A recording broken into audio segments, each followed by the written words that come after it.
Scott Rogowsky. Mr. Power, you have the power of fish lyrics. I like it. I remember the first time I watched HQ. You did the "Let's get down to the nitty gritty." Are you a fan? Yeah. Wow. And so my producer just said to me, "You need to explain what's going on here," which I really do need to explain what's going on here. I think most of your audience doesn't know what's going on. So I just quoted two Fish songs, Gumbo and Reba. Right. It's a band. The band Phish. Right. And the first time I watched HQ, I noticed that "Let's get down to the nitty gritty, let's get the show on the road," which is AC/DC bag. Right. These are nerdy jam band references. I can't believe I'm sharing this with you here, Tom. This is I never expected that this would be our first topic of conversation. Is Fish lyrics? Yeah. Well, this is the CBC. Right. You know, this is like, I mean, they don't deal with fish. Fish is riffraff. I can't believe I'm here either, if that's what you're wondering. I mean, where's like the classical music discussioners? You know, you asked me about Strauss and Bach. Like, I thought that's what we discussed on CBC. That's what it is. Or Sloan, at least. He says he's going to edit it all out, so it's all. Listen, can you break down for folks listening to this, like in 30 seconds or less, what HQ is? What HQ? I have to explain HQ to the Q. This is a nice HQQ collab right here. Well, HQ is a live trivia game show you play on your phone. It's a free app you can download at the App Store, Google Play Store, and we go live usually twice a day during the week and once on the weekends, 3 p.m., 9 p.m. Eastern Time. What that means is you get a push notification, you open it up, open the app, and there I am talking to you through your phone from an undisclosed location. And I ask 12 questions usually, and if you answer them all, you win our cash prize, which varies from $5,000 to $400,000 tomorrow night. And it's all split up between whoever wins. That's right. For most of the time. Yeah, right? I mean, look, in the early days when we didn't have as many players, there would be people who would win the entire prize themselves. I mean, you know, one person left standing, one person gets, or two people splitting it. Nowadays, we get a couple thousand splitting it sometimes a few hundred. I mean, it really depends on the strength of the quiz that day. And people have extra lives that they can use, so that's always a factor. And, right. But people are, you know, we found that people don't generally play for the money. That's not the motivating factor. I think it's the fun of it. I mean, it's the challenge. It's you're battling against yourself, really. I mean, it's testing your own wits. You're learning something, and if there's a cash reward at the end, you're not gonna ignore that. Well, I want to play this. So again, upwards of 1 million people, sometimes 2 million people are playing HQ. Usually around 1 million every time I tune in. People play with their friends, their families. People gather around the desks in the office. I want you to just take a listen to this.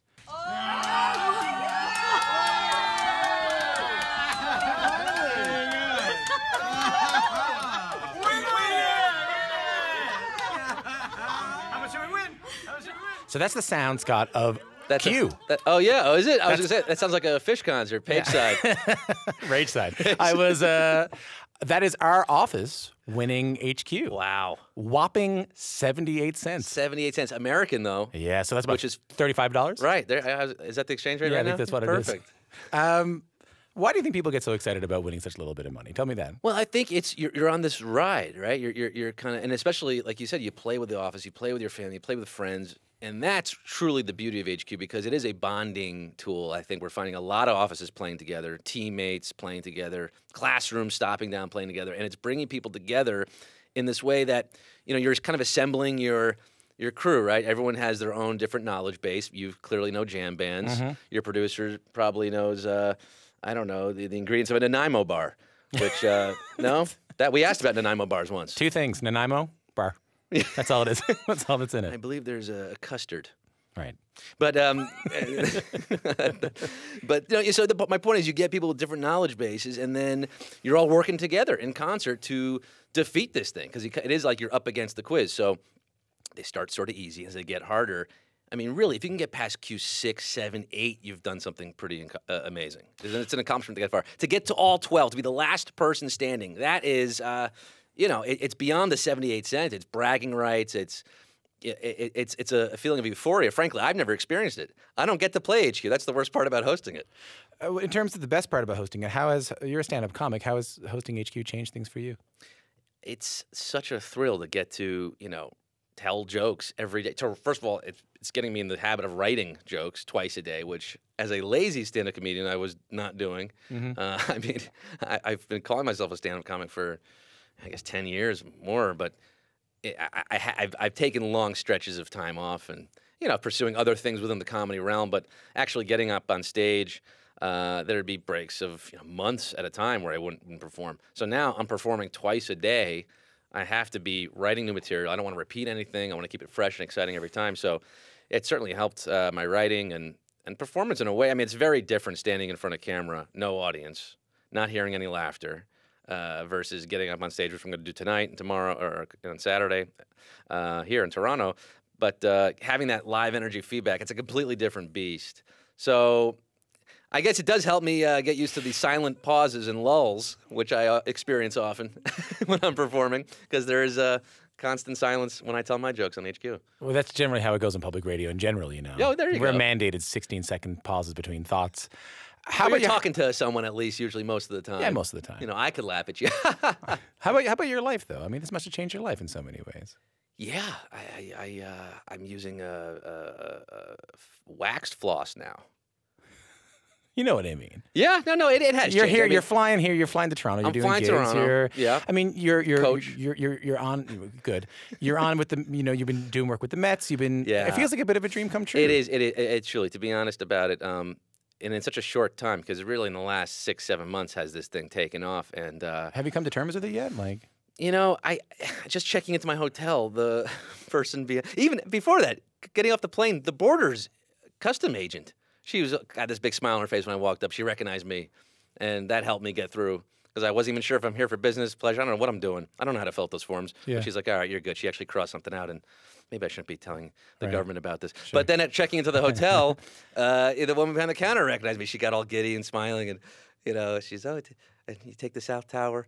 Oh, by the way, I'll be playing today at 3. You know, people. It's nice to see that so many people recognize me. That means a lot of people are playing the game. Yeah. And yeah, I get a little of a frisson of you know, appreciation for it. Yeah, some gratitude there for Yes, sure. yes. It's pretty remarkable, Scott. It is cool. I mean, because that's, you know, look, I got into this thing when I was in college, starting to do stand-up, not really thinking, not having a game plan, not really thinking about the future, which I think helped. I mean, I don't think it helps to constantly plan these things out because you can't. I mean, especially in this business, there's no ladder to climb. There's no, you know, steps that you are laid out for you, whereas maybe in the corporate world or other jobs, you could work up to, you know, director, manager, you know, VP. Yeah. There's no structure like that in show business. So you kind of have to do your thing, work hard, hope that you get noticed eventually, and then get successful. I mean, that's really all it takes. You just, for 10 years, I was struggling, and then boom, this thing hits.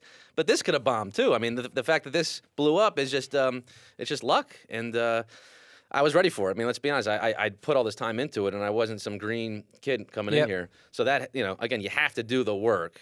But once opportunity knocks and you're ready for it, it just can explode like it has. You mentioned you were going across the border. You don't really know how this stuff works, but weren't you a truck driver in Canada? Did I hear that about you? I've had some issues with this border, this wonderful border of ours. When were you a truck driver in Canada? So this goes back to 2005, actually the same year I started stand-up for the first time.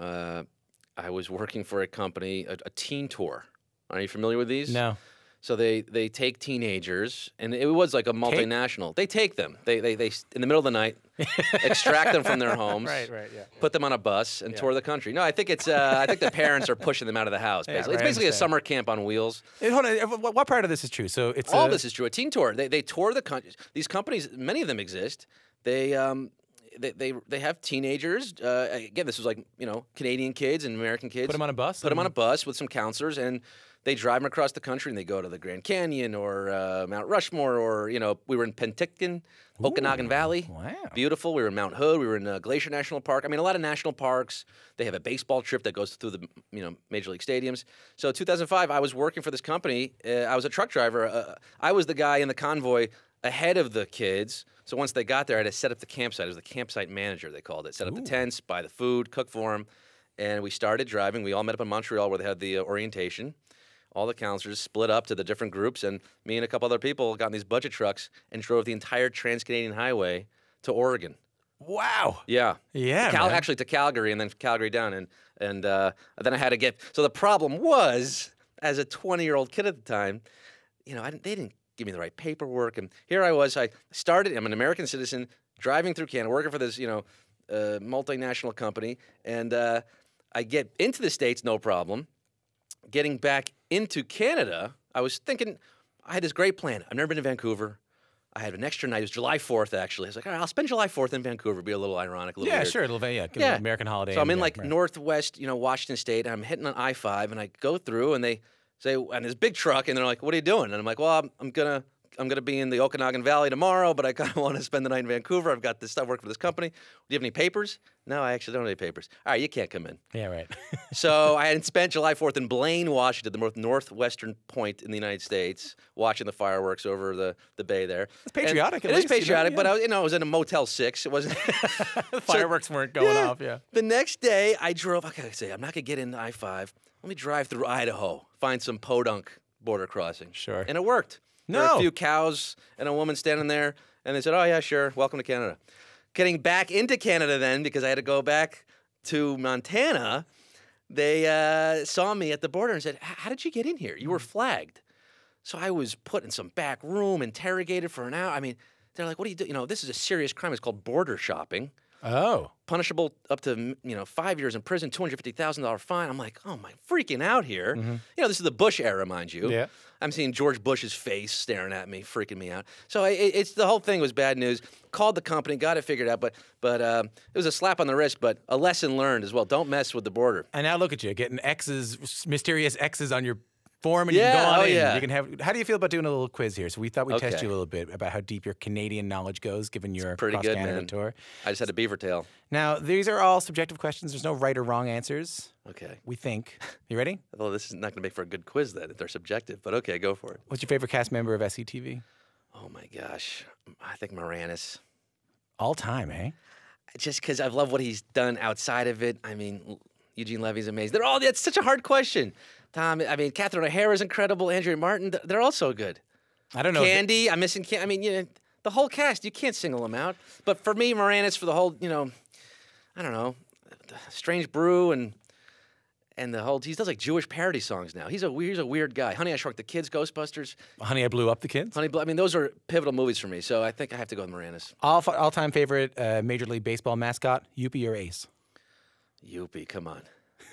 Youppi, come on. It's also a great Rick Moranis movie. Favorite Drake single? That's a toughie too, man. I like the Big Rings one. Is that Jumpman? No, Jumpman's good too, but we got some really big rings. You better be coming with no strings.